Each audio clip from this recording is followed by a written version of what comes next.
अल्लाहु अकबर, अल्लाहु अकबर। ये बच्चे ने 5 वक्त की नमाज पढ़ा है, अभी मुकाम का है, इसको आगे समाप्त हो।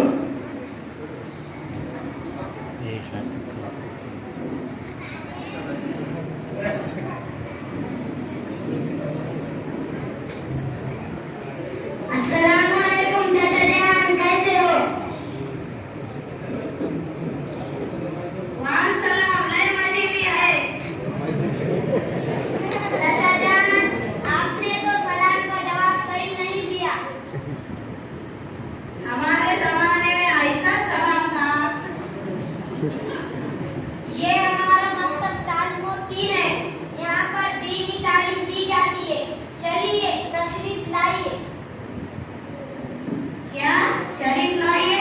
शरीफ गया करना थोड़ी मैं आई उधर बैठा क्यों कर रहे थे? अरे चाचा, हम नमाज पढ़ रहे थे। इसको नीचे बिठा रखो, जा रहे क्या